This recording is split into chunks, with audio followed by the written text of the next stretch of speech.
there, and that leads gone natural with that open goal there.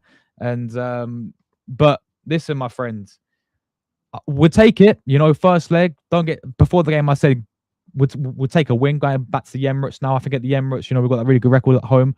I think we can definitely beat them at the Emirates in that second leg. But listen, my friends, I'll start with you.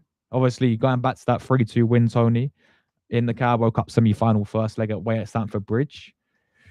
How you feel? How you feeling overall with it, man? You know, are you like me? Is there a sense of regret there because we didn't go for more and we didn't go for the kill in that sense, or do you look at it thinking, you know what, we go out there first leg away from home, we get the win, we move to the Emirates game? Um, it's a bit of also kind of like mixed feelings. Yeah, I mean, just crept up, and that was when they scored the second goal. But again, let's go through, what really transpired. Yeah, I mean, going into this game, yeah, I was sort of very, very confident. Not confident in the fact that we're going to Stamford Bridge, but confident in the fact that I knew that the Chelsea defense, we're really, really, really having a hard time, both in the league.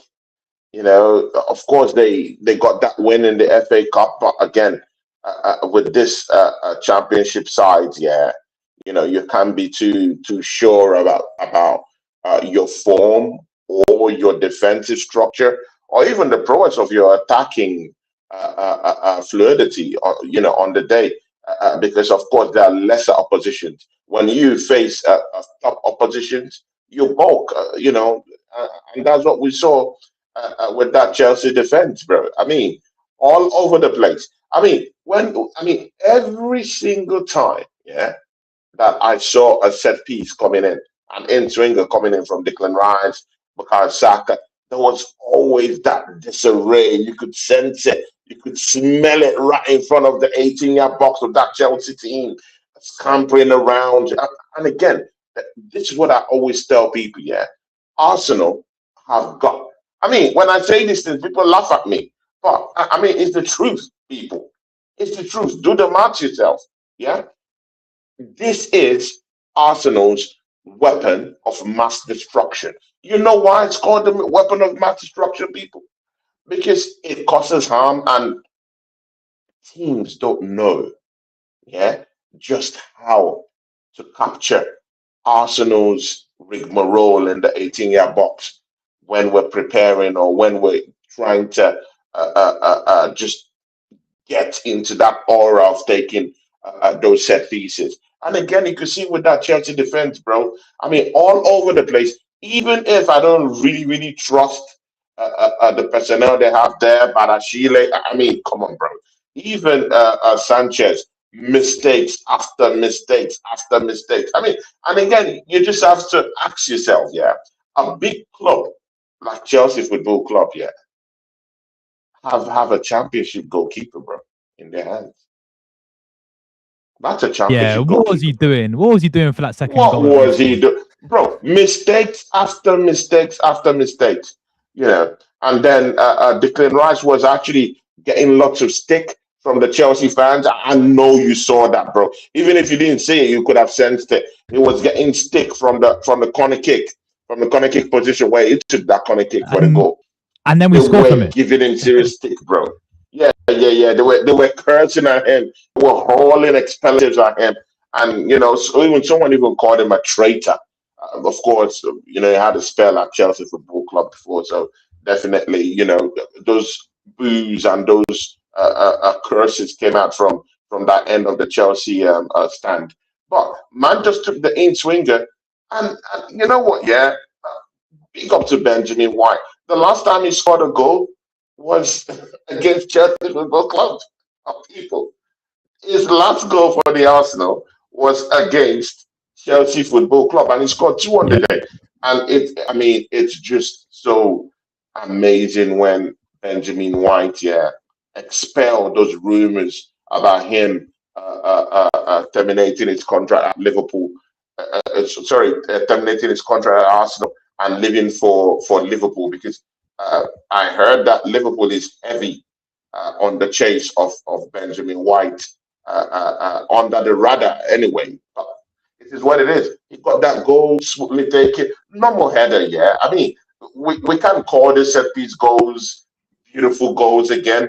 I mean, they can be so ugly. They could be so non-structured in any way. It could just get in a very, ugly manner.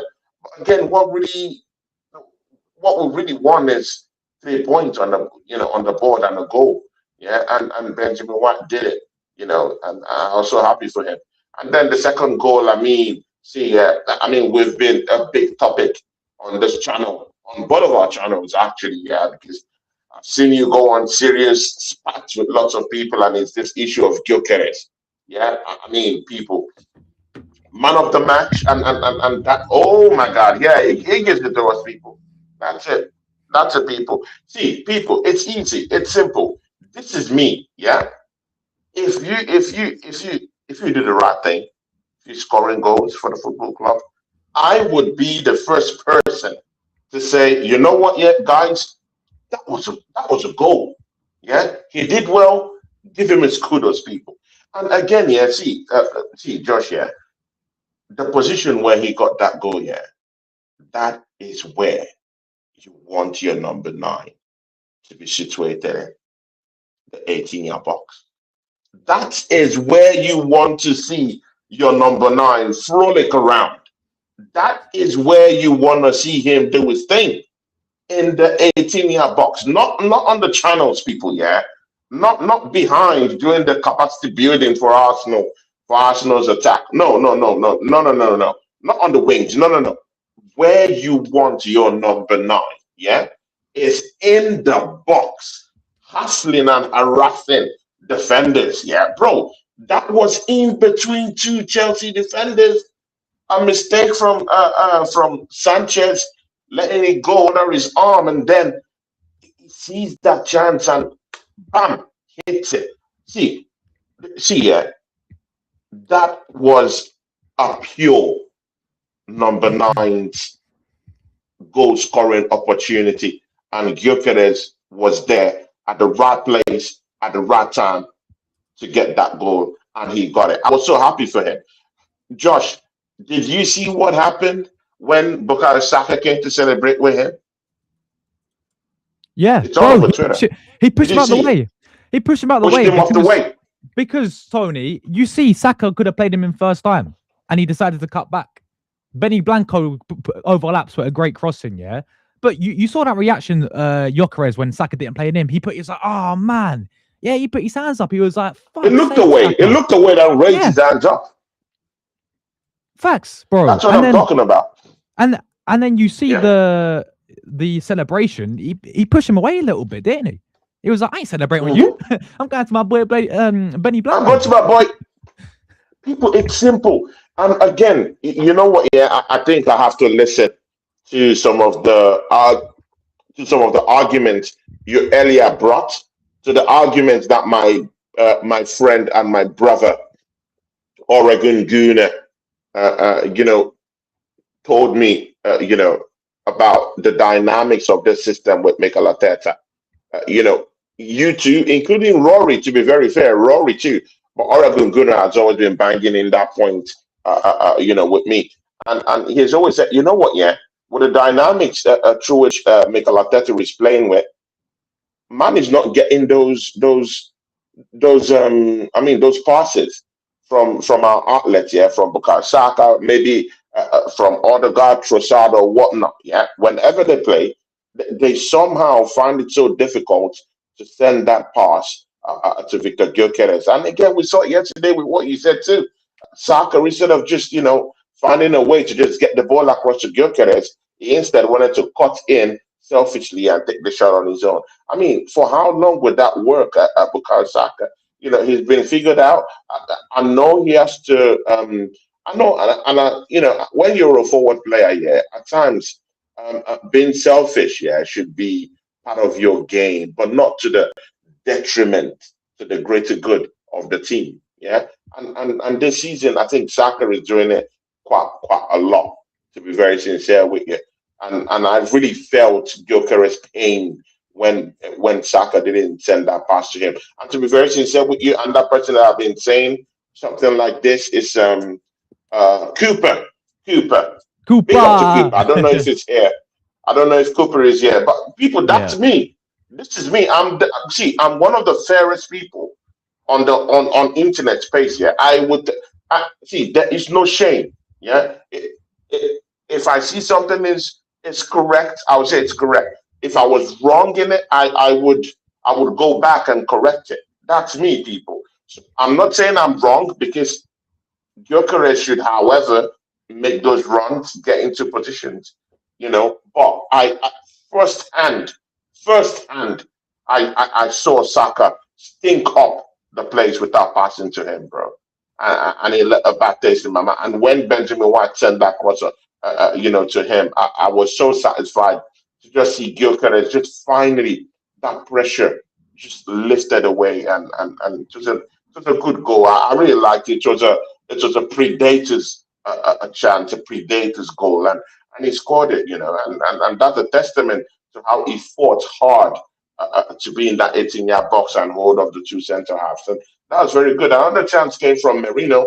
I thought he should have put it in the back of the net, and I mean Sanchez just by a slight margin, just hit it with his toe. Did you see that chance, bro? Yeah, with his toe, man.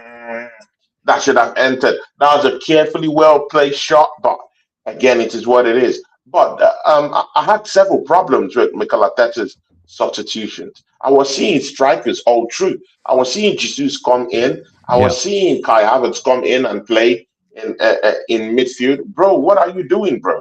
You're 3-1 up. Martin Zubimendi have just put you 3-1 up, sparing your blushes by allowing, that fish score a goal, bro. Yeah. Arsenal is allowing Garnacho. Yeah? Garnacho. Yeah? That dyed his hair blonde, bro. To score a goal. Two. Not one, two, bro. Two, on, yeah. bro. What are we doing? What are we doing here, for Garnacho to score against us, bro? Kepa, what are you doing? And again, see, I mean, that's even a more bigger indictment, on using Kepa as we get to the highest stages of this competition. Should have been Raya shooting it in goal. It should have been Raya, bro. I mean, I understand the sentiment of Kepa going to his former football club to show them what they're missing. He made some good saves at times, though. He made some good saves, but I mean, not David Raya kind of performance, though. Nah, of course not. David Raya, nowhere near, bro. David Raya is more. He commands his area more better, even if Kepa is more bigger. But David Raya, even if it's a smallish kind of guy, miniature in his physical features, but he can still make himself big enough, to cover his near post. You can see that goal that Garnacho scored, where Kepa was just rushing out for no just cause, and Garnacho was like, oh, really? You're coming out? Okay, that's good. You just put it. I think it was a nutmeg actually, and I put it in, in between his legs, and it went in. If it was David Raya, I know he will make himself more bigger, and kind of like just truncate the movement of Garnacho and protect his near post. But I mean, Kepa didn't do that. Even if I saw a couple of saves from him, and that was because Estavio, I feel Estavio is a very dangerous man. I think he's a dangerous player. I don't know about you. I don't know what you think about that player. But I think Chelsea have a player in their hands. Honestly, I thought he was their best player against us. That's just what I saw. Every time he got the ball, it give us something to think about all the time. He was only one actually trying to do something for them, to be fair. Obviously, Garnacho came off the bench and flipping scored that brace, but he was the only one who actually he was the only one I was looking at in their attack thinking, actually, we got to be wary of him, because he has, he proved it against Barcelona, didn't he, this SFL guy, when they've done them 3-0 this season. Like, he's definitely a very, very talented player. I think he's only 18 as well, isn't he, still? So he's the only one I was looking at thinking, hold on a minute, let's be a bit, wary of him, Tony. But so you say obviously mixed feelings coming into it, but do you see us? So mixed feelings. Garnacho scores the second goal. And then I'm like, oh, okay, what is wrong? Because, and you know why? Because all of Mikel Arteta's substitutions went the opposite way from, let's say, the game against Liverpool. Just when you're begging Mikel Arteta to bring in reinforcements into the team that would shore up the midfield and protect our back four more, I'm talking of bringing in someone like a Nordgaard into the conversation, someone who would just shut down the midfield. He's done it before. We've seen him do it in games before, where he could just shut down the midfield and make it a little bit more compact in that midfield, mostly because Estavio and Ganacho were just running wild and free, through our midfield and stumbling on some certain kind of chances here and there. So why bringing in Kai Havertz to play in midfield? Why bringing in Gabriel Jesus when you already have three goals scored, one by a midfielder, two by Zubimendi? Why not just bring in Nordgaard to just close up shop? I hear it. And its failure to actually do that exposed our midfield. These two players were just running wild and free. Yeah, Enzo was also trying to create some kind of chances later in the latter stages of that matchup. Estavio was running wild and free too. If not for the if not for the experience of Jurien Timber, the people, Estavio, yeah, would have just really ripped apart anyone who was in that left back position because I don't think Miles Lewis Kelly would have given a better performance than what Jurien Timber did there. So Jurien Timber thanks a hero in the right hand side, a hero in the left hand side, simply the best all rounded defender in the league today. People, no one is gonna tell me nothing, bro. An all round defender, bro. Yeah, an all-round defender. Kudos to him for keeping Estavio quiet in some stages of that matchup yesterday. Even if Estavio's quality still shone through, got some few shots on, but when Ganacho scored that second goal, I was like, oh my god, this is where my mixed feelings are. I mean, we did so well in scoring three goals. We should have done more anyway. But I was more satisfied with that 3-1, knowing that I Yeah. could actually take two nil, kind of like a 2-0 gap down to the Emirates and just shut down at the Emirates. But it didn't work out. So that's where those mixed feelings started coming into play.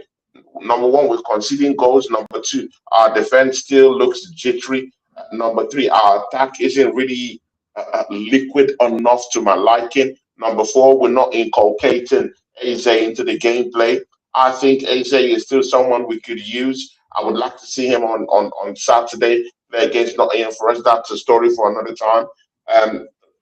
There were some parts of that game, yeah, that, that didn't really, tick out for me, and it had to do mostly with how we considered those goals and Mikel Arteta's substitution at the end of the day. I don't know about you. I'll allow you to just Mm. go through it too. Yeah, I thought there's some players in there who I thought stood out. I thought Saliba had a really really good game in there. Tony, defensively, Mm, I thought he's rock solid. A few times going forward as well, man. He kept getting the ball, driving with it. mm, Played a few good direct passes to into our attack. Had that shot which almost went in as well. I think in the first half. So I was impressed with Saliba. Um, who else in there? Listen, I tell you one, I wasn't impressed with Tony, and mm. this is where Arnett needs to have the same energy that he does for Eze. Odegaard, Ah, did you see him for the? Was it their second goal? Or was it one of their goals or something, bro? Just giving away the ball so cheaply, right? yeah, so cheaply, And bro. overall, like, was he effective at all in the game? At all, bro. No, he wasn't. I So hardly so saw him, bro. thi- this is where you have to have like, the same energy you have for Arteta Eze because he's punished Eze for the Villa Park performance, right? Yeah, he's not Mhm. played in the Premier League for five games now.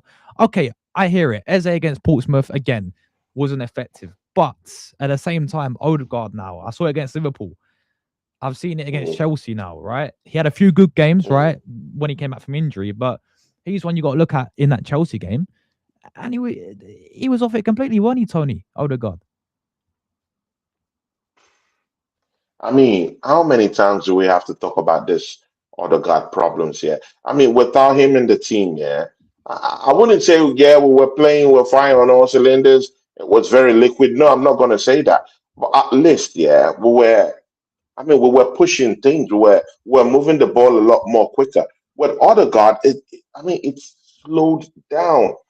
And if there's anything we do know as experienced Premiership watchers, it is that when the team, when Arsenal plays the ball more quicker, passes the ball more faster, we bamboozle teams with those kind of movement, those kind of slick movement, those kind of quick progression of the ball. Where other guy, it slows things down. It's always keen to look for those sideways passing, safety first, keep possession of the ball. Typical Mikel Arteta, Bible giant. Yeah, I mean, he is Mikel Arteta's a student in all It's his ramifications. son, bro. I don't have a problem with you being an astute student of Mikel Arteta. That's not the problem. But the problem there is that we do know that to beat Premiership teams, you have to move the ball more quicker, pass it more quicker, be intuitive in your thinking and in your chemistry with other midfielders, bro. Be fast enough. He's holding back our attack. There are times where you Mm. just need him to just hasten things up and it just completely shuts it down, slows it down just to keep possession of the ball. Does a Cruyff turn, swaps his hair, looks like, like spits on his hand and swabs it off. Bro, what are you doing, bro? What are you doing? Are you serious, really?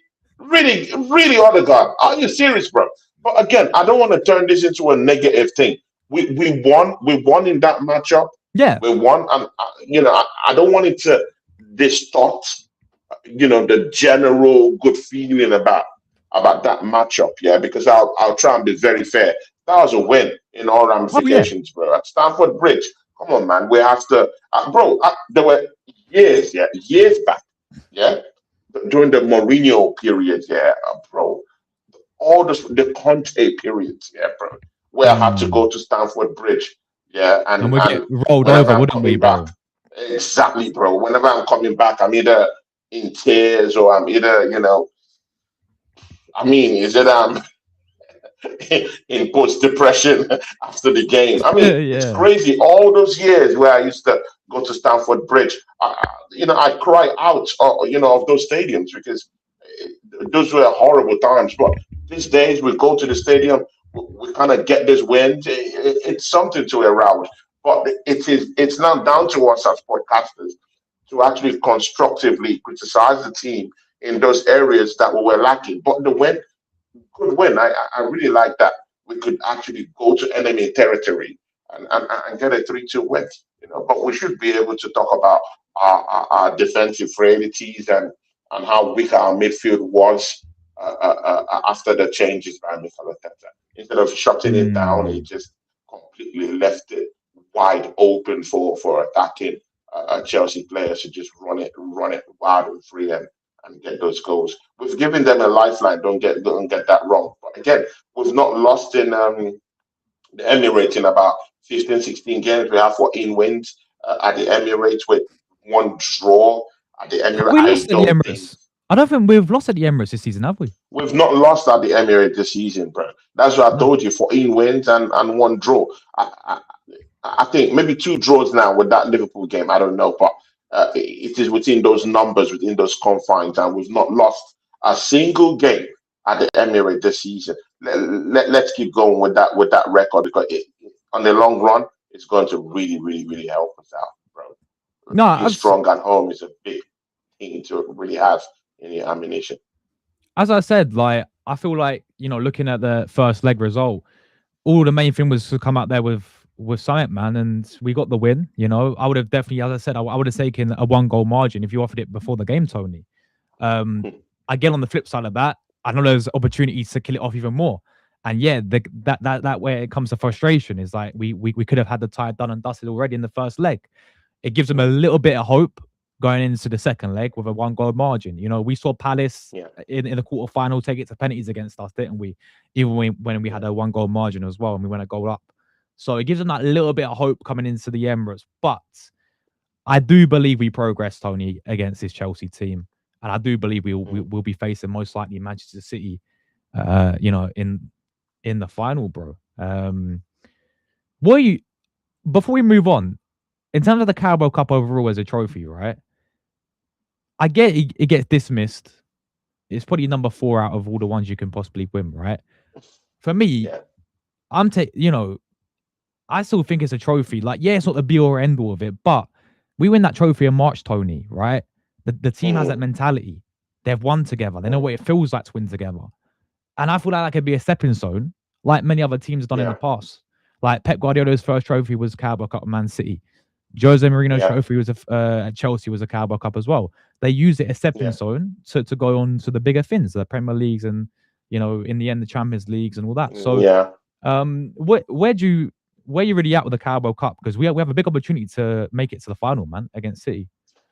Yeah, bro. I mean, it's been a long time we've won this competition. Yeah, it Oh has yeah, always eluded us. It's not like we've not gotten into some in semi-finals or finals. I mean, I remember the final we got into where Chelsea malhandled us with Hazard and all. You know, all those players during those times. Yeah, mm, N'Golo Kante and other rioters at the time. But again, it's just good that it's just good to know that that phase of domination from Chelsea has already gone. So you know, we're now in a new phase. But in this new phase, yeah, Guardiola has come out to actually say something. I use the Carabao Cup as a stepstone to the big one. Yeah. yeah, I mean, the greatest manager of all time. People, I know it angers you when I say these things, yeah. I know you want to put Arsene Wenger into that conversation. I know you want to put Alex Ferguson into that conversation. I know you want to talk about Ancelotti and all these, all these other big wigs, that have won, European competitions multiple times. But people, let's call a spade and put rivalry apart. Pep Guardiola is the best to have ever done it, people. I mean, come on, yeah, bro. So when he says stuff like that, you better be listening to him, bro. And I hope his student Mikel Arteta has finally gained perspective. I think it's finally listening this season because of the kind of players he's actually put in that competition right now. Yeah, I mean it's I mean before it was the kids in it, but right now it is now figuring out best of the best players in that competition. Probably maybe because he feels the pressure to perform in mm, terms of we need a trophy this season to quiet the stomach rumblings. But again, I hear all that. But people, yeah, the Carabao Cup is a very, very old competition, bro. I mean, to be very sincere with you, I would even equate it down to near the time when the FA Cup was instituted, people. Yeah, it's a very old competition. Near the time when the FA Cup actually started, people. Yeah, and again, the FA Cup is the oldest cup game in the world, people, higher than the Champions League, higher than any of all these leagues you see here and there, bro. facts. The oldest cup game in the world, the FA Cup. So if the Carabao Cup, definitely it's nothing called the Carabao Cup then anyway. It's the League Cup, yeah. But again, League Cup, it was yeah. around that period that the competition was instituted. So it is what it is. It's a very important silverware to have. Yeah, it ushers you. It has the way of actually spoiling the team to say, hey, you know what? Yeah, we've done it in the Carabao Cup. Why don't we just take this momentum now that we've gotten this first piece of silverware of the season and go into the Premiership? I think Arsenal can do it, bro. I think we can do it. Although we still have things to talk about Mm, because Guardiola is really making it difficult. I mean, he has gone to recruit Semenya, who has scored in 2 games consecutively. yeah, And with what I've heard right now, they've gone to close that deal for Matt yeah. It's Gay, done. which they It's should. done. It's done. We have to talk about that, people. Yeah, those two things he has done has single-handedly transformed what this particular team would look like in the next 10, 20 games coming up. They showed their ambition, didn't they, this January? Let's be real with it, man. They showed their ambition, Tony. You know, they go and sign Semenyo, you know, very, very good player. As you said, already made an instant impact for them.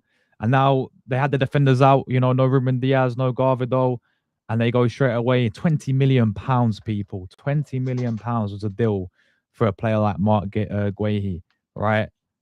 Fantastic player, fantastic signing. Very, very. Of course, we were looking at him as well for the summer. He's waiting for him until the summer.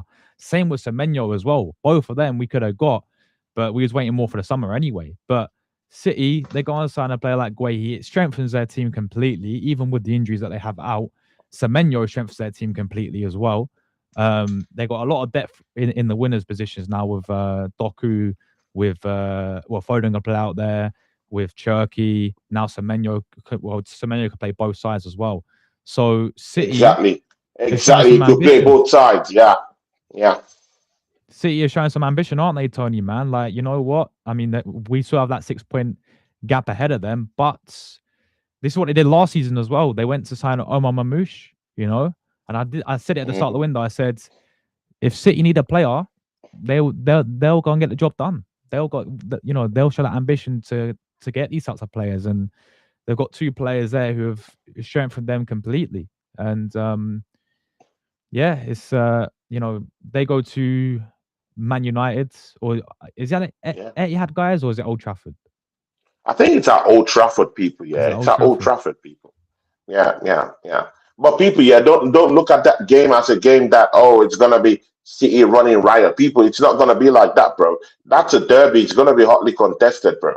Hotly, hotly, hotly contested, bro. I don't really think it to be a walk in the park No, for City, but I think they will scale through. That's the thing. I I think think that they'll scale through because of because the new players they've just gotten. yeah, and the fact as well, it's been 3 games for them, isn't it? That they've dropped points, three games in a row Mm, now. So it's like, Pep's going to need to bounce back for them. They yeah. play. Do they play before us, guys, as well? I'm pretty sure Yeah, they played before us. they might actually play Yeah, before us definitely. as well. They Yeah, played it's before oh my us. god, it's a half 12 game, isn't it? 12:30 It's a tomorrow half UK 12 time. game. Yeah, exactly. So Arsenal's game is the last game of the day. We'll play around 5:30 UK time. yeah, but yeah, obviously City strengthening there.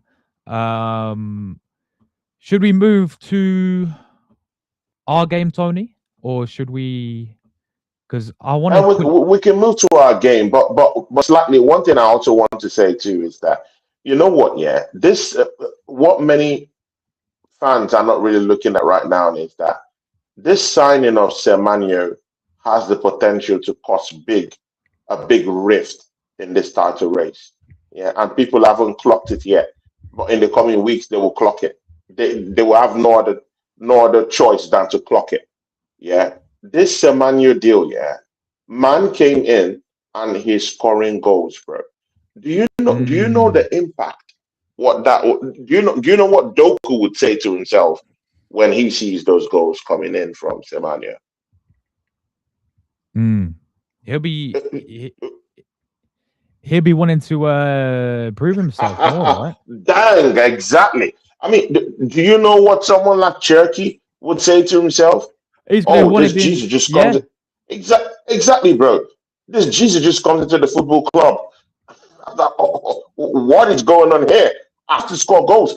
You see, bro, Guardiola. I mean, TPP. Yeah, that is why. Yeah, when people are talking about a manager that knows his onions, bro. I mean, sometimes, you just have to remove, just dock the cap, yeah, to the owner of the cap, bro, Pep Guardiola, bro. This man knows the game. He understands the game. We're not going to clock it. We're still going to be dancing with this 6 point lead right now. If we're not consistent enough, if we drop points, bro, it's just 6 points, bro. If we drop any points, bro, City mm, would be on our tails, bro. mm, Seriously. And now that they now have this Semenyo down there, bro, and they now have Matt Gay now for that at least a little bit of some similarity of defensive fortification, defensive structure brought back to that back four that they have down there, bro.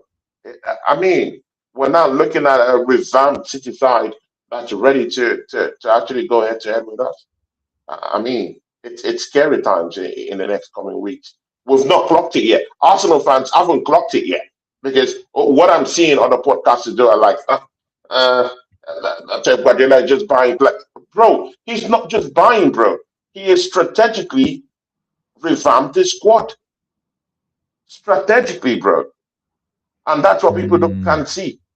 And when Mamouche comes back, I think he's already back after the Yeah, Usta he's back. He's back. of Yeah. Egypt. Yeah, Nori is back. He had a good game the other day. So Yeah. I mean, with the army coming back and they're seeing this improvement from Semenya, only one man, bro, they're gonna be angry, bro. They're gonna be angry. They want to prove themselves. They'll take a hard deep look in the mirror and say, you know what? Yeah, I have to be scoring goals like this guy too, and that could just change everything. But again, with 6 points up, again, you cannot lose the title if you win all your games from now to the end of the season. How about For absolute facts, bro. And let's not forget we have to go to that Etihad game as well, Tony, and play them at their place. This and it's still 6 points in it. So yeah, we just got to keep winning our games, man. But no, you're right with Semenyo. This is why I really wanted us to hijack the deal in January. But it looked like we was waiting for the summer. Like he actually apparently called Arsenal and said, Oh, put in a move for you me. heard that. You heard Yeah, that. yeah. I He heard he he wanted called us. people. He wanted us, bro. He wanted us, and he would have been a good, really good signing because, as I said earlier, this guy can play left and right. Anyway, he's very versatile in that sense. He's both footed as well, So I think we should have gone for a player like Semenyo. I feel like he's done it in the Prem recently, and you're seeing already, Tony made an instant impact with City in both the games now. And he will be a big, big impact. And as you said as well, it's that competition, isn't it? Like you're gonna see Doku now probably up his game. You're gonna see Cherky up his game now as well. Whoever else they play out wide, they're thinking, hold on a minute, now he's in here. I need to prove to Yeah. Pep that I can still get into this team. So their attack will strengthen, I feel like. Even and we're forgetting, Tony, about Mr. Erling Haaland up front as well still. Still bagging the goals for fun, isn't he, ends of the day? But now they've added that more with Semenyo there. More creativity, very, very tricky player to deal with. And then obviously they go and sign Mark Gahey now for £20 million. Absolute solid centre back to add into their team. But bro, that's a big steal, bro. It is. The steal, bro, for 20 million, bro. 20 million. That's an 80 million player, bro. Bro, Arsenal, what were you doing? I mean, we could have just gone and bro, come on, man. Bro, even with 22 million pounds, bro. Easy. Got this guy, bro. I don't know, bro. I don't know. But it is what it is, bro. It is what, even if he came down to Arsenal, where will he play? That's the problem. That was the thing that we was all talking about, wasn't it? It's like, I mean, it's Mark Gay. He would have been an absolute no-brainer type of player to sign, but it's like Saliba, Gabriel's there already. We have a lot of depth in that centre back position with Nkapie, Mosquera can play there, Calafiori can play there as well. So it was all about that really. But again, it's no one that was waiting for the summer really to get him as a free transfer. And then Man City come in, that they're ambitious. They needed that position and they get the job done just like that. Really, it's what City have proved to be doing in the recent January windows as well. Even as I said with Omar Mamouche. So disappointing, man, disappointing. But let's move to our game, Tony, man. Nottingham Forest away from home. Sean Dyche returns, of course. Played him a few times, man, and we have struggled a bit against him. Arteta struggled a bit against him where we know how this guy plays, bro. This guy will just sit back, Brexit football. We all know about Sean Dyche, right? He's done well as a manager to keep teams up. He did well to keep Burnley up for how many seasons it was, and then Everton as well. I think Everton too, yeah, man. So, now he's at Forest. I feel like, they are struggling in a relegation battle, but I feel like he will have enough in him to find a way to keep them up this season, to be fair. We're going away at Forest. The City grounds can be a very tough place to go to. They've still got some really good players in there. you know, it's got we. I mean, we know what we have to do, man. We're gonna know the Man City result before the game as well, so they could go 3 behind us before we play this game. We know what we have to do, Tony. But how you feeling? Are you feeling confident overall going away against a Sean Dyche team? I feel confident about winning, but I don't feel confident about how we're gonna win. I don't know if that Mm, makes sense. I'll give you footnotes to that. I mean, Nottingham Forest have lost. I mean, they've lost like about back to back now. They've lost back to back 4 games back to back now, bro. That it's really a team in the dump right now. But again, we do know that it's not the big teams that we are really afraid of. Yeah, I mean, no one was really very scared going to Stamford Bridge, thinking that oh we're gonna lose. No, yeah, people weren't scared of that. But you know what? Yeah, we could literally go to Nottingham Forest, and there'll be that little doubt that man. Because I mean, this guys, yeah. I mean, but the manager you've just talked about Sean Dyche football, yeah. Forget how he plays. You know that'll be a big factor when we play them tomorrow. You know that, right? It's not a facts. factor you're going to throw away. But I mean, just keep that aside. Yeah, Nottingham Forest have certain kind of players that could really, really, really step up. Yeah, I mean, when they see Arsenal is coming to town, they would just step up. That's what all these teams have been doing. Wolves, they step up against Arsenal, bro. That's the bro. That is the team. Yeah, I mean, that's 20th in the league table, bro. Standing up to Arsenal. We've had teams like Bournemouth, who is currently in 15th. Yeah, standing up to Arsenal at home, people. All these teams know how Mm, to stand up against Arsenal. Sunderland, who is in 10th position right now, standing up to Arsenal. Everton, who is in 12th position, standing up to Arsenal. It's not like these teams are better than us, but when Arsenal is coming, they already have a pre-set template on how to beat Arsenal. It's simple. Pack the bus and hit Arsenal on the counter attack. That I mean, it's pretty much a Bible, a preset Bible scripture. Just I mean, just use it and play against Arsenal. You might be at the end of something. But again, for this particular one against Nottingham Forest, they have very dogged players that could actually step up. That's my fear with the whole thing. They have Hudson Odoi. If you get him angry, he could really, really step up and step up in a mad way. They have Gibbs White. On a good yeah, day, Morgan Gibbs Gibbs White. White could Yeah, step up his game. Martin Gibbs White is a dangerous, dangerous player when you get him angry. They have a certain player called Jesus. He came from the Brazilian Fogo, I think. Botafogo. Exactly, he came from Botafogo from Brazil. Very dogged player, and that player, yeah, you know one thing about him, he presses relentlessly. Yeah, I'll true. give you an example of someone who pressed our team relentlessly and scored a goal. Evan Nielsen. Do you remember that goal he Yeah, yeah, scored yeah, against yeah, yeah, Arsenal, yeah, yeah. where he was pressing and caused lots of problems? And Gabriel Magalhaes sent the ball into our own 18-yard box, and man, single-handedly because he's pressing hard. Yeah, pause. Yeah, went down there and scored the goal. So now Yeah, imagine, just imagine, Jesus is the more efficient. Number one, is a more efficient, is a more stronger, and is a more dogged presser of the ball than Evan Nielsen. So if we're not careful on the day, this guy has a way of actually pressing us to oblivion. People, yeah, we have to be very, very, very wary of him.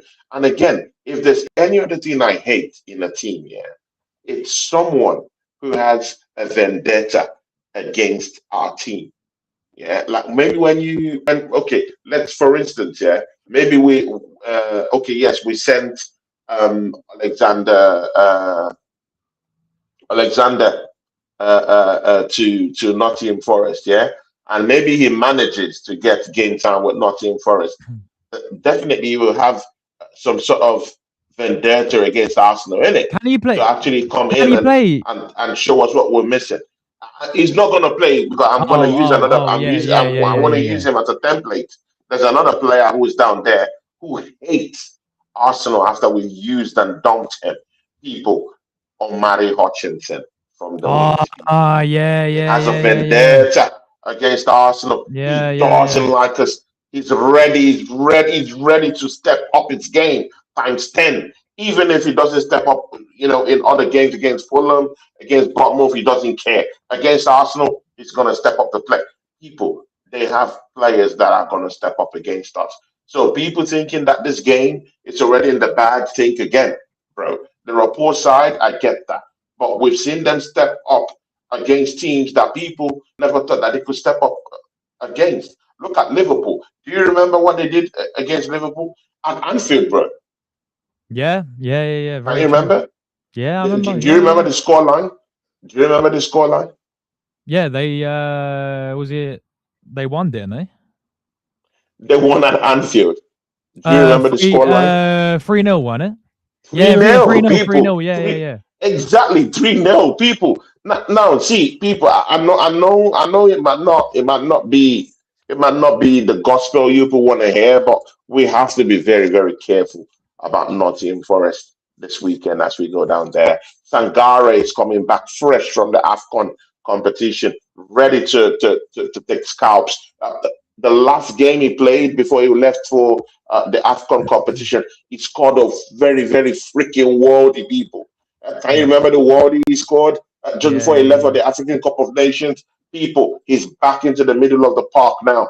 Martin Odoi, of course, is going to be down there too.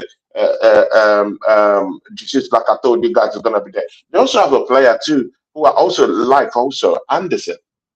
Yeah, yeah, yeah. Elliot Anderson. Very, very good player. Anderson, amazing, amazing player, bro. We've not even talked about Morilla in the back. Murillo, yeah, Murillo's still doing the business in the defense of them. Still a very, very solid I don't know defender as about I well. don't know about you, bro. I would say we should be very careful about it. It is a potential banana skin, mostly away from home. And again, Arsenal have been conceding. Mind you, Arsenal have been conceding goals. I'm not saying our defense is not the best in the world or whatever, whatever. But I'm saying that we've been conceding goals, even if we've been winning games. Take a look at the Bournemouth game. Yeah, we scored Mm, goals. We allowed Bournemouth back into the game. Yeah. It's not like we don't have the best defense, but sometimes these games have a certain way of, I mean, just just going haywire, bro. Mostly with Mikel Arteta's in-game management not being potent enough, not knowing when to shut the game totally down, and not knowing when to actually step up the engine and go for the kill. So these are also potential risks in that game. What Mikel Arteta is thinking. We as podcasters know what we're thinking, know what we need to do, but Mikel Arteta has a different idea of what he thinks of the game. well, Arteta has lost. I'm looking at it now. Arteta has lost 3 times since he's been Arsenal manager at the City Ground. Tony. Mhm. Sorry. No, no, no. Sorry. He's lost twice and won once and only drew once as well. So out of a possible Mm. 4 attempts, he's only won one game. Obviously, last season was that 0-0 draw where they really frustrated Yeah. us at City Ground. The year before that, I think Gabby Jesus stepped up, and that's a game that he won 2-1. The year before that, they beat us 1-0 when Anoui scored that goal second to last game of the season. And the year before that was in the FA Cup where they beat us as well, 1-0. So again, the City Ground is not it's a very difficult place to go to. For Mm. us. Yes, people will say we beat them. If you remember at the start of the season, we beat them 3-0, but I'm pretty sure they had Ange Postecoglou. That was his first game, wasn't it, for Forest? Yeah.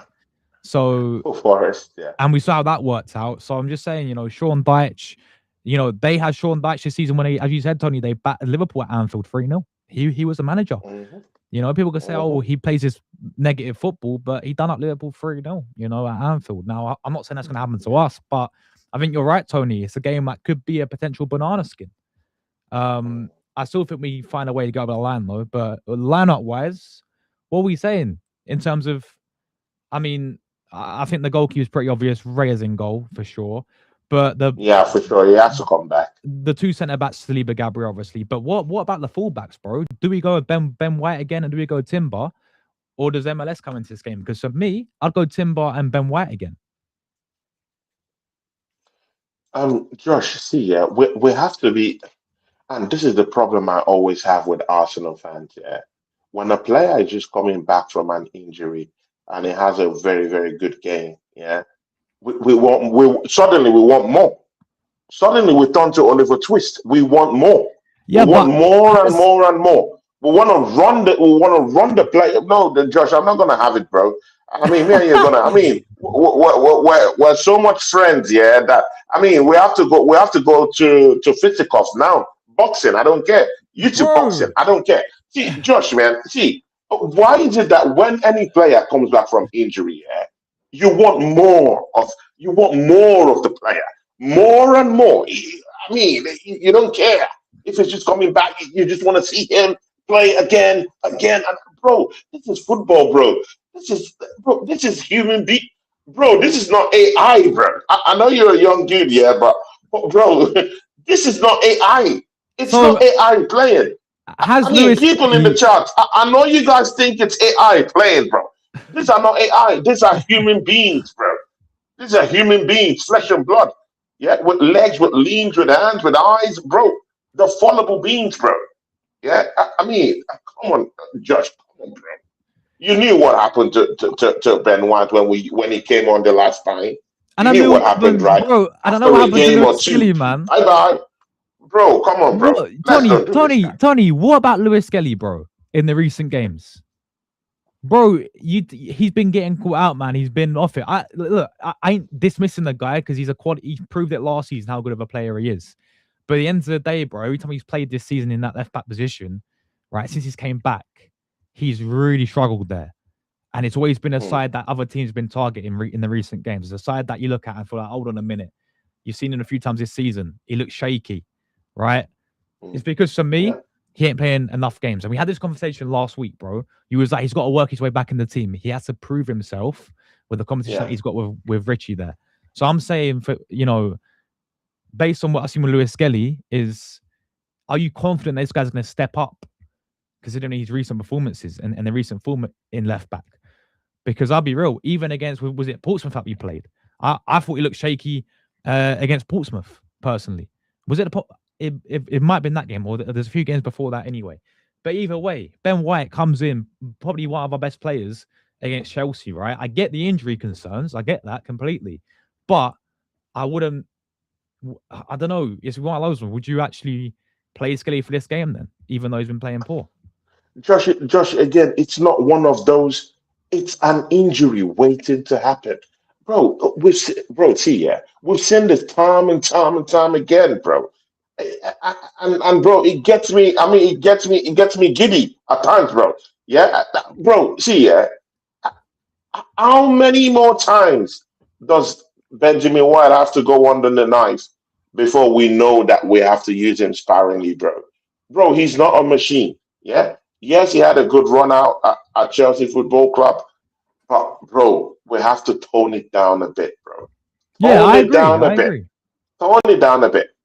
I mean, yeah. Well, I mean, left for me, I want to always see them play. I want to always see Ben White play. But again, yeah, you have to also remember that Duran Timber has locked down that position too. So it is what it is. I, I, I don't want to see Ben White being risked again in that game, bro. I, Okay. I think he will just capsize and fall again, and he will go straight to injuries. And you know what? Now there is no time for slip ups due to injuries because no one in these rivalries, yeah, that we have right now, yeah, is gonna give us a listening ear. They could listen to Man City when they say, "Oh, they have an injury." They could listen to them and say, "Oh, okay, they can have mercy on them." But no one is gonna. I mean, no one is gonna have a mercy on Arsenal, bro. We are the Hmm. most hated football club, yeah, in the whole atmosphere, bro. Yeah, we are the most hated, bro. No one is gonna listen to us and say, "Oh, our players got injured." No, so that's why we have to be very, very careful with how we use these players, bro. Ben White just came in. Let's ease him into it. You know what? Yeah, I might even risk Maslow with Kelly in this game, bro. I think Nkapia Okay. is okay. I think Nkapia is okay, but I would rather even risk Miles Lewis Kelly to play on that left hand side and to allow Julian Timber go down to the right hand side. Seriously, I'll tell you what. I'm not gonna play with Benjamin White's fitness levels, bro. Seriously, I'm not. I'm I not. t- I t- I tell you what. Then I'm gonna do a poll for the chat. Right? Who Yeah, starts left back, yeah. Let's people? do it, guys. Lewis Skelly Yeah. or Timber? That's what I want to know. Yeah, I get your point. Of course, the whole injuries, bro. I get that completely. But at the same time, for me, I'm looking at if this type of game away at Forest. Skelly's been struggling recently in that position. Yeah, true. That's my point there. So let me know, people. Vote on the poll. What are you guys saying? No, Yeah. Timber would, of course, Timber would definitely win. When they see Timber there, they would just pick Timber. Come on, guy. No, no, no, no, no, no, Josh, no, no, no, no, no, Josh, that, no, no, Josh. No, no, my no, guy, no, Josh. no, no, no, no. No, no, no, People, no, no, no, no, when no. people see the poll, they will pick Timber. I mean, Yes, someone has even put it down there. He said Timber. the the point is Timber starts left back, people. That this is listen to the point. I know, but White that is poll right in back. itself, yeah. When they see Timber, there's favor. I mean, they won't even listen to anything. They'll just say, "Oh, Timber." So, I mean, it is what it is. I No hear matter it. I what hear it. me and you are saying here, they will just put Timber. Come on, guys. Big up Flicks for the kind donation, my Big up friend. Flicks. Big up Flicks, man. Yeah, big Big up ups. Flicks. Thanks for that, Flicks. Big ups to you. God bless you. Anyone that drops money for any of my friends, even me too, big ups to any of you. Yeah. God bless you guys. Yeah. Keep supporting the channel. Yeah. It really Yeah. helps us. Yeah. Big ups. Appreciate you, Flicks, man. Thank you for that, my friend. Hope you've been keeping well, bro. Right now it's 50-50 to be fair. 10 of you guys have voted 50-50, Lewis Skelly and Timber. So even, man. Even. So yeah. There we go. So yeah, okay. So we've had that debate there. Whatever the back four is gonna be. Well, we've got midfield three, bro. Midfield three. I think Rice and Zubi have got to be there straight away. But who starts in front? Do we give Eze the start? He's not starting in 5 games, bro, in the Premier League. Eze or Odegaard? You know what? Yeah. This is the thing. This is what I've noticed. Yeah. Arteta would do Arteta thing. No matter what me and you say here as podcasters, Arteta has his own ideas. He likes who he likes. He has his favorites in the team. That's one thing you need to understand. No matter how many you clamor for Eze, he's gonna use Odegaard, and I get why he wants to use Odegaard. I mean, even as human beings, yeah, we go for what we trust, isn't it? Yeah. If you don't trust me, you won't have me do a show with you down here. Yeah. If Yeah. you don't trust Rory, you won't. I mean, if he's not your favorite, yeah, you won't have him as your buddy. You won't have him as someone you do shows with. Yeah, yeah. So Facts. we generally go for what we actually trust. Yeah, and I get it. Yeah, but sometimes what we trust at times isn't really what can really totally get us to where we want to get to. I can give you 3 podcasters right now you could do shows with that you just get more. I mean, you just get more subscribers. Yeah, Mm. you could do a show with Saeed right now. You would get more subscribers. Yeah. What I'm trying to say is the trusted person per se might not really be the one to get you the subscribers. Yeah, it might be the Yeah. ones that you don't really trust that could actually do get you the subscribers. Which is just what I'm trying to say, and that's what I'm trying to say with our team. Odegaard might be the favorite of Mikel Arteta. He might be the one the manager calls in, to clock in tomorrow. But we do know that Eze has certain capabilities and certain strengths. He might not be showing it, but I think that's due to the manager putting him in that position. Though I know he didn't have a good showing against Possible. That's the manager's doing. That's the manager's doing. When a player is down and out, yeah, how do you get him back to form? You keep playing it. You keep playing it. I mean, Saka is out of form, but he keeps playing him, yeah. He keeps playing him, innit? He keeps playing him, Mm. yeah. Trossard was out of form. What did he do? He kept playing Trossard. Now Trossard is in form right now. Martinelli, what happened? Dropped. I mean, whenever Trossard, I mean, is injured or is on the bench, gives Martinelli a chance, giving him lots of chances in the UEFA Champions League, and it's kicking. It's kicking. So I mean, you have to just give Eze a chance. The reason why I want Eze to be in this game is that Eze, because see, yeah, this game, yeah, is gonna be that kind of game, yeah, that it's Shondach football, typical Shondach football. He's gonna shut up shop. He's gonna keep a low block and try to hit us on a counter attack. And don't be fooled. Even within that counter attacking gameplay that they want to play with a low block at the same time, yeah, they have fast paced players that could actually overrun Arsenal. Hudson Odoi, Gibbs, they're the fast lightning players, yeah. Jesus, lightning player too. Or Mary Hutchinson, lightning player too. They can catch you on the break. So what do you need to do when you have this kind of low block teams? You need a player that could actually open up Need pocket creativity. spaces, yeah, yeah, a bit of creativity and a moments player, someone who has that time to actually conjure something one on one with players who can be able to take on his man, take on the man, yeah, take on the player, take on the opposition, and that player is Eze. One on one is that kind of guy that could, really, really, really get going and work his magic to open up the place while Gyökeres is busy there fighting up with the center halves. I mean, Morilla, mind you, Morilla is a big, He's a tall, beast. He's a beast. Yeah. he's a beast. Yeah, exactly. So you need Gyökeres to kind of like use his strength to kind of like just kind of hold him off a bit.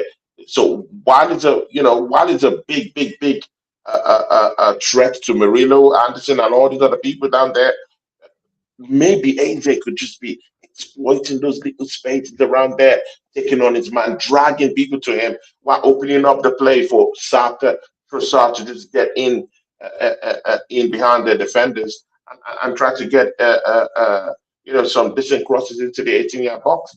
That's the only way we could do it. And left for me, I don't even want to see Saka start. I want to see someone like Madueke start the game. I mean, people, he didn't play in that game. He didn't. He didn't play in that game against Chelsea, bro. Yeah, but I want to see him come in, start the first half. Yeah, because I Mm. think because of course we know he doesn't have the end product, but we've seen him cause big, big, big problems when he drifts, when he dribbles, when he uses his technical abilities to just get into the 18-yard box. He'll actually take on his man. We're gonna need those kind of players to actually open up this Nottingham Forest defense, people. Yeah, I mean, you man, look at it like those kind of games that we've already clocked in and we've already won. It's a lie. So that's just gonna block the whole place, people. It's Arsenal. We're coming to town. They're gonna play a deep, deep, deep low block. So we just have to try and open up this team by any means necessary. And I think Eze can use his individual strength to open that team up and Madueke in the first half. Then in the second half, you can bring in Saka to do one or two things too. But Saka's form has been dreadful. I don't trust him to play now. Oh wait, so you'd some Madueke, yeah? Yeah, I start Fair like play. I have to agree with you. Like, I think 2 weeks ago we were talking about Madueke starting. I wasn't really, really key on that because I was thinking that Oh, he's gone. Hold on. Hold on. Technical difficulties. He's back. He's back. He's back. He's back. okay, yeah. You're back. As Yeah, you saying, bro. because Saka has. Yeah, I'm sorry because Saka has always, stank out the place. But I've always thought that is one of our biggest performers. Even last season, 2 seasons ago, our highest goal scorer. So these things, yeah, sometimes it works both ways, yeah. But I've really seen that his form is really stinky, bro, and his form is not really helping Gyökeres. So I would literally see Madueke come in for Bukayo Saka. At least give him a start, bro. Give him a start. Striker for you, Jokeres, yeah?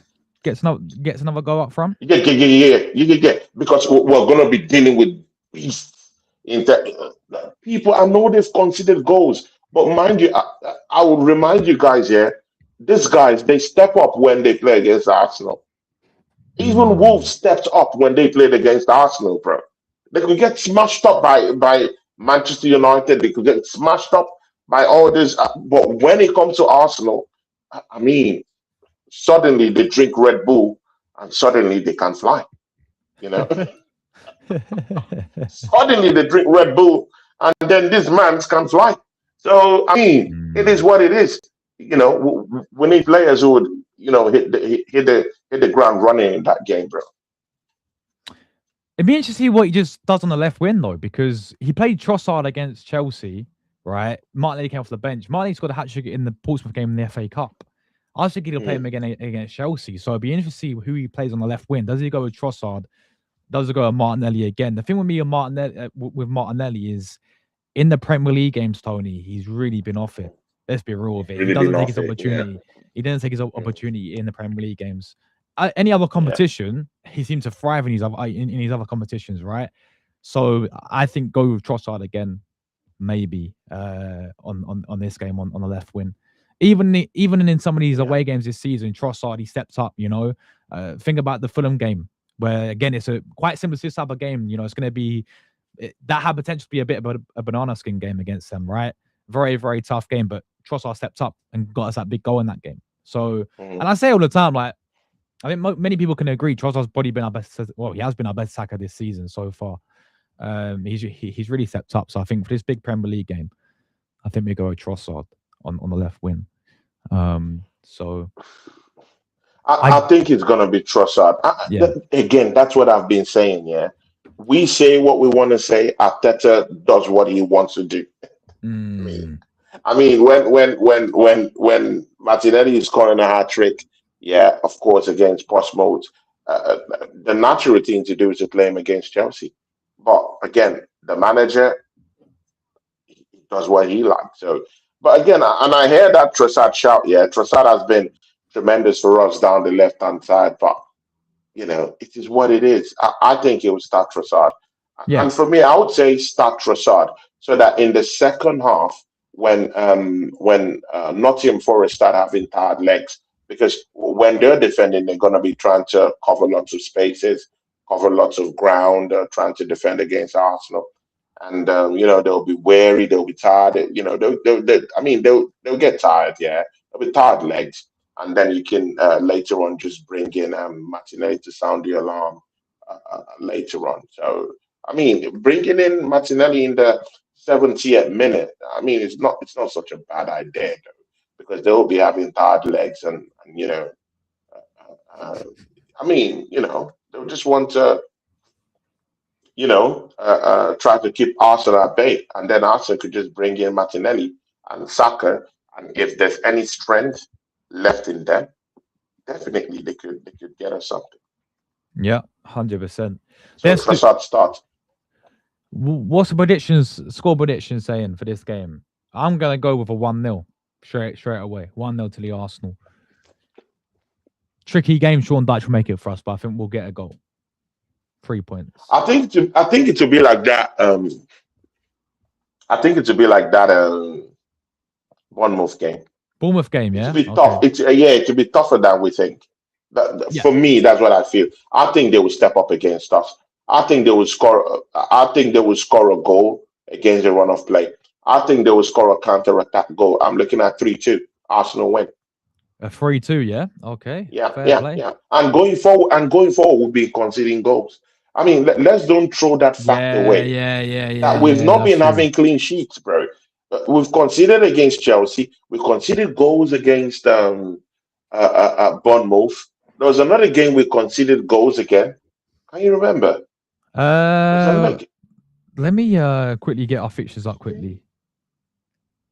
The We last conceded an time, early goal against Portsmouth, though. Yeah. No clean sheet yeah, against Portsmouth. Portsmouth, No. Bournemouth, Villa, we conceded that late goal. Brighton, we conceded that Villa, we goal. considered that late goal. Wolves, we conceded Yeah, that goal. exactly. Yeah. So as you can see, we've not been keeping clean sheets either.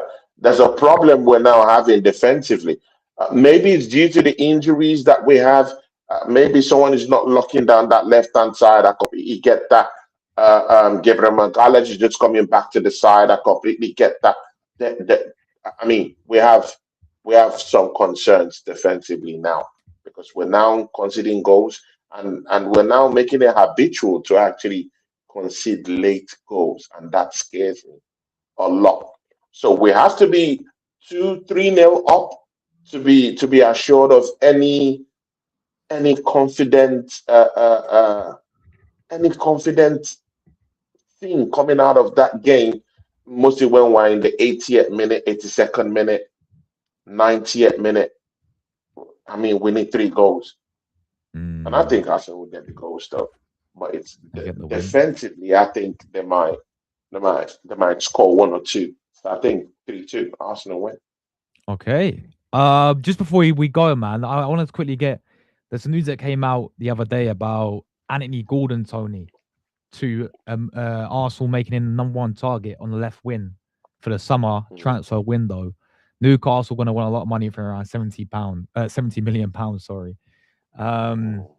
my friend. I mean, does this excite you, Anthony Gordon, in the summer?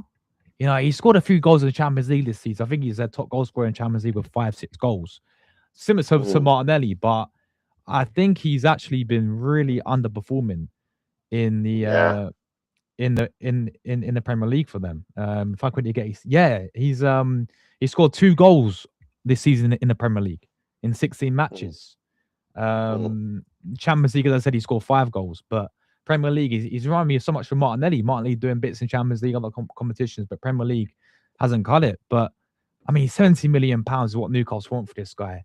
Left win when there's so many other options out there, Tony. I mean, does this excite you? Like, if we're looking at him in the summer.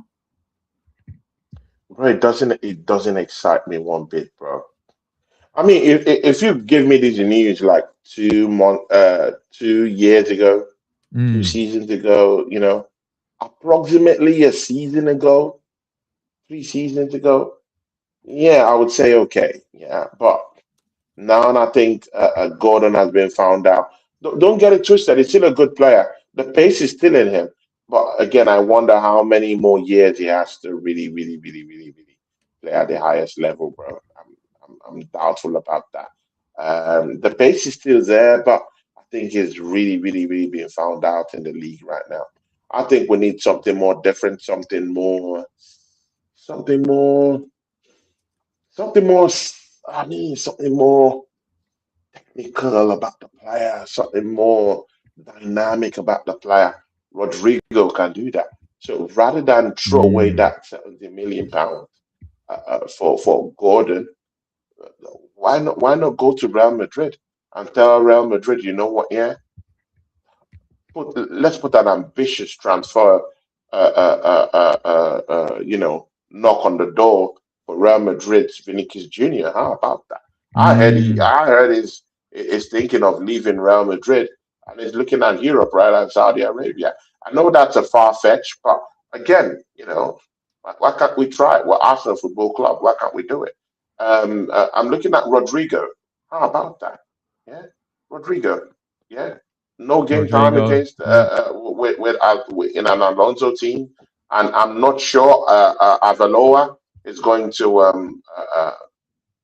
look at him right now because Albacete, yeah, a team from the second division, just They smacked knocked them up out. Yeah, yeah, yeah, yeah.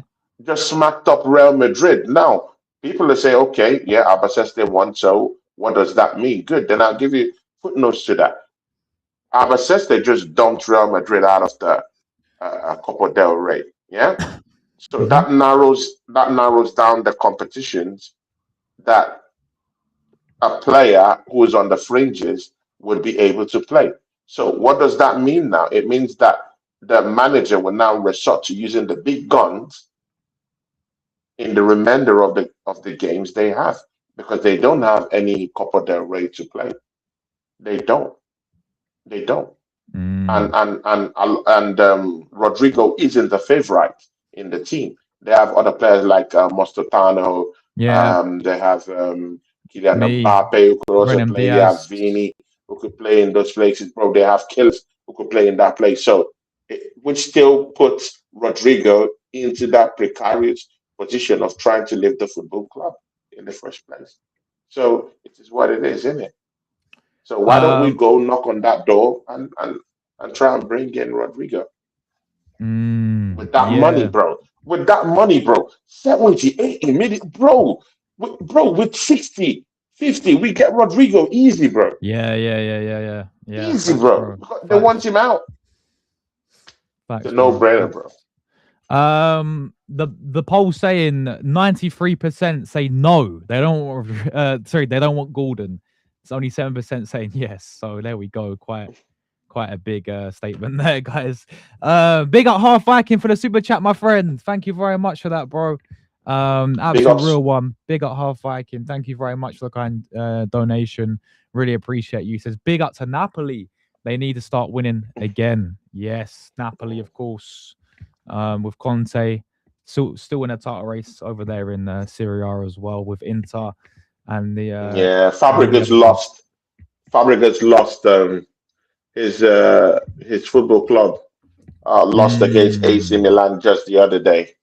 Como, Yeah, yeah, yeah. Como. Como lost against 3-1. AC Milan. Yeah, yeah, Yeah. yeah. But yeah, big up to Half Viking, man. Really appreciate that. Rory comes with Pick a up Al question. Viking. Rory comes with a question. He says Rodrigo or Yildiz? I think Tony will be saying Rodrigo. To be fair, Yeah. I wouldn't mind either of them. One or the other, I don't mind. I love Yildiz. I think he's absolutely top class. Rodrigo as well. You know, I think Yildiz is good. Yeah, but again, I'm tired of experiments, bro. I mean, Gyökeres has now opened my eyes into this experiment and onto all these, things we classify as high class, as luxurious players, bro.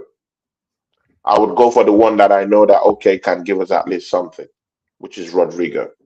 Yildiz mm, is a good player. Guys, don't quote me wrong. I think he's a good player, but again, I think it is just another player that could be a hit or miss with our manager. Again, people, yeah, when you're looking at players, yeah, don't just look at the player and say, "Oh, this is a good player. He's gonna come to us and he's gonna tear shit up." No, you have true. Mikel Arteta as your manager, bro. You have to Yeah. also factor that into position too. I mean, if Eudes even comes into play, how sure that Bukayo Saka is gonna pass the ball to him, bro? How sure are we that Saka is gonna pass the ball to him? How sure are we that Odegaard is gonna send the Mm, ball to him, bro? mm. So I mean, it's easy to look at these players and route them, but we also have to remember that we have a manager who's not really, really inclined in actually nurturing, striking, or attacking a product at all. He's not. He's not. He's not the guy for you know to nurture attacking players. He's not. I mean, we Yeah. can talk about defensive midfielders. Yeah, he's improved them. I won't lie about that. He's improved our defenders. He's improved our midfielders. I completely agree with that. But attacking wise, I'm sorry, bro. He has a zero record with attackers. So instead of going for the attacker, that's a big risk, which is Yildiz. I would go for a Rodrigo that at least is one stuff. He's one stop with Real Madrid. He can turn up in big games. You Yeah, know, yeah. he can turn up. Yeah, yeah, he can turn up. So, I mean, I'll take Rodrigo. Rory saying, but Big up how? Scooper. Big up Scooper.